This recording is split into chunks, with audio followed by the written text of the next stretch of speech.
You can introduce yourself if you like to, and just start at the very beginning. How you got into veganism, what happened, and then how it unfolded, the consequences, everything. hmm All right, so to begin with veganism, what had gotten me into it was just a few friends and having kind of brief contact with the idea of veganism through a few documentaries. That was kind of my initial exposure to I guess the darker side of like factory farming and that kind of thing. Um, so yeah, my knee-jerk reaction to seeing all of that was to just not do really any real research into what was going on and what veganism like was doing to people, and really to just, yeah, without research, just go full on into it. Um, and because of the the documentaries I had seen and some of the other videos that I had seen related to the cruelty surrounding some of that, I was pretty adamant about veganism. So when I saw that the health problems I had had going into it were not going away and that they were slowly getting worse, I kind of tried to ignore it, tried to find a way around it within the narrow confines of staying vegan. So a little backdrop on what actually happened, those pre-existing conditions I had going into it. When I was 5, I had an ear infection that for that I was prescribed Zithromax, which is a Z-Pak antibiotic. Um, it's notoriously strong with many side effects related to the heart. But what it did for me was it gave me leaky gut at the age of 5, essentially ruined my intestinal lining, and I had many severe food allergies. From then on, I essentially couldn't properly digest most foods, and I spent the better part of probably 10 years trying just about everything that we could think of. We went to different naturopaths and doctors and uh, just around Arizona, and it was like a constant thing just trying to figure this out. But we as a family weren't really aware of what was going on. So I continued to eat a lot of things like sugar and rice, and this kind of stuff was still part of my diet, and we didn't really know better. So um, yeah, that's the problem that I had been dealing with that manifested itself as eczema. When I was a kid, it was on my legs. It was all over, and it was to the point that I would like wake up and like peel my pajama pants off, like that kind of thing. Right. Um, and then later, as a young adult, it also showed itself on my hands and on my arms. So it was getting to the point around this time when I was had been vegan for about 4 or 5 months already that um, daily it was debilitating, and it was pretty unbearable pain. I could look at my hands and like my fingers and my knuckles, and the skin on the top of my hand was like swollen and red, and I couldn't function. I was living in an intentional community at the time, and I was surrounded by a lot of people who were fairly understanding of what was going on. So that was a good thing to have, but I had no idea what to do about it. I kind of continued to ignore this for whatever reason for another 4 or 5 months or so until around January of 2018, so a little over a year and a half ago. I had had a friend who was having some thyroid issues. This was in the community, and they were on like the ketogenic diet, and told me about it and had kind of tried to get me to at least start eating eggs or something. Um, and after a point, I was getting really tired of just being sick and feeling like I was dying, and uh, yeah, it had become really apparent to me that veganism had made me dependent on foods like legumes and grains and sugar that just wasn't helping anything. Um, and it was just getting worse. So January of 2018, kind of overnight, I stopped I said this, I don't care what I have to eat. I cannot keep doing this to myself. So the first thing I did was, I reintroduced meat. At the time, it was still like cooked meat and just kind of what I could get. Living in the community, we had our own beef CSA, and it was all pastured, grass-fed, and extremely high-quality, nutrient-dense food. So that's the meat that I had started eating. Um, I started cutting out a lot of foods, like beans and legumes was the first one. I saw a drastic reduction in inflammation when I did that. Um, After that, within another month or so, I had cut out grains completely. And then within another month of that, I had cut out all processed foods and boxed, store-bought canned goods and sugary foods. And I started only drinking water at that point. So within a 3-month period, my diet had essentially flipped from one pole to the other. And I started eating fish and raw eggs and raw milk pretty regularly.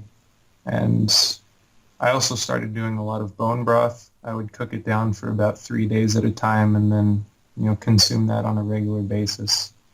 Um, all of this combined together with also just being very adamant about breaking, not breaking step with these new eating habits it was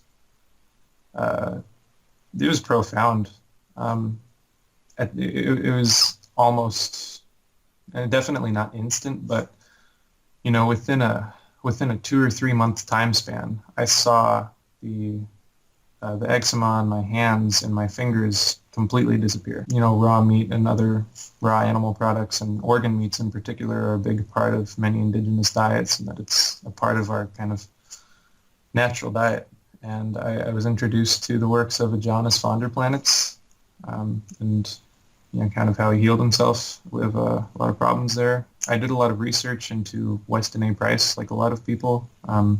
In particular, nutrition and physical degeneration. It's just rich in information. And that brought me to about this most previous winter, sometime around December or January.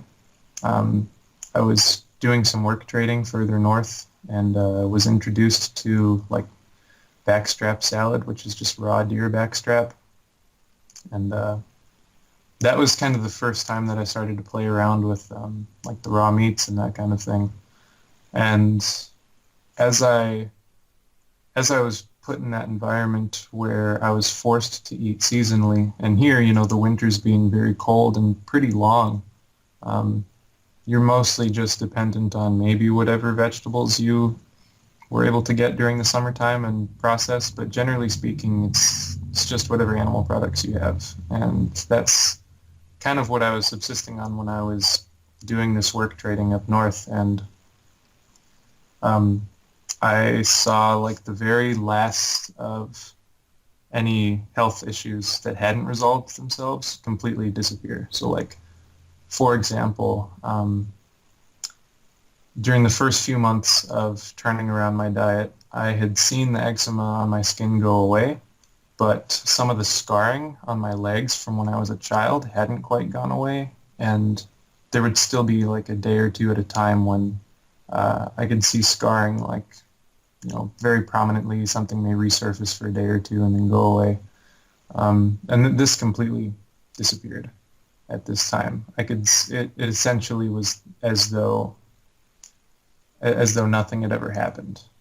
And whereas before, if for whatever reason I ingested a food like rice or sugar or, whatever, fruit, whatever it be, if I was in a situation where I ate something like that, I would have broken out in past times. But when I did that now, despite that I know it's not necessarily like a healthy food, like if the situation demanded for whatever reason that I do that, I wouldn't have broken out like I would have before, because that weakened gut lining always just caused like an instant violent reaction.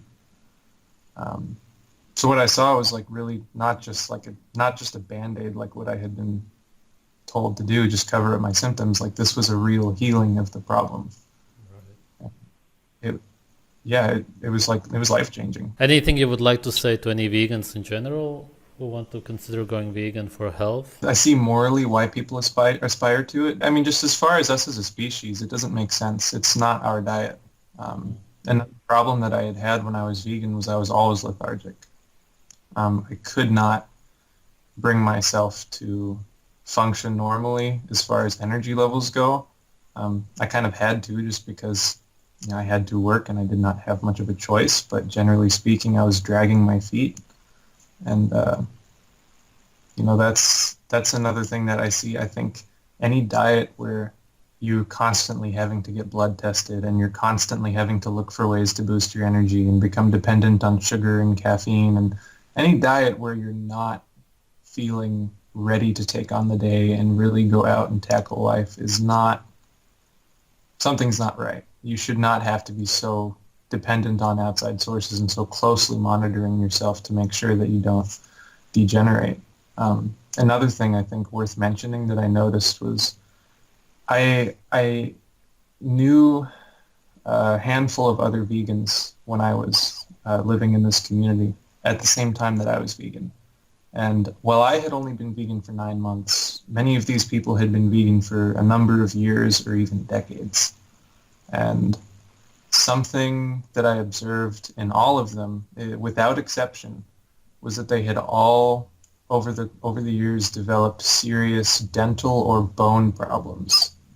Um, and in one of these cases, the joint problem with the knee was because of an outside injury. It was not necessarily directly from diet, but after that external injury had occurred, their knee never fully healed, and it had been upwards of 5 years since the injury, and it hadn't healed. And then with the other vegans I knew, it was a constant battle with cavities. Right, you need fat soluble vitamins for that, and they don't get vitamin A, vitamin D, K2, and so on.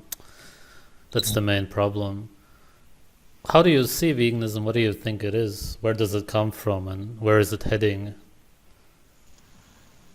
I think initially it comes from, I mean, just, I can only offer my perspective on these things, but I see it as just a disconnectedness from our nature, our human nature, and I don't necessarily think that anyone in particular is to blame for that. I think in a way we have domesticated ourselves far enough from our natural environment that it's, we're raised in an environment where it's too easy to forget where we come from and what we are and who we are.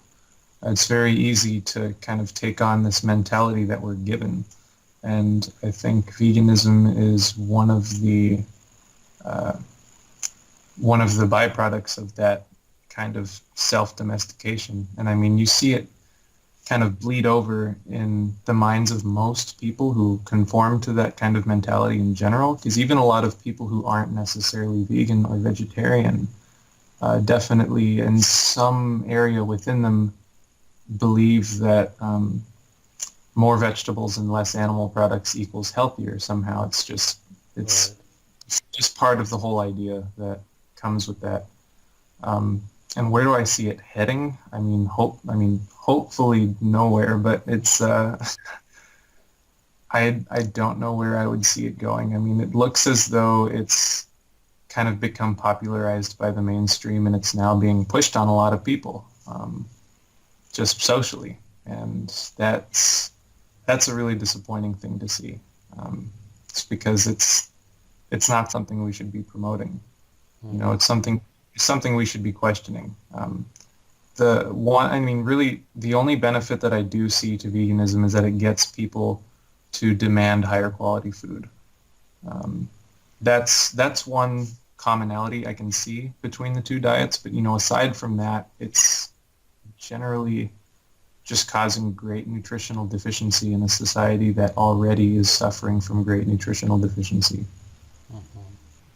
Did you take any supplements yourself during the time?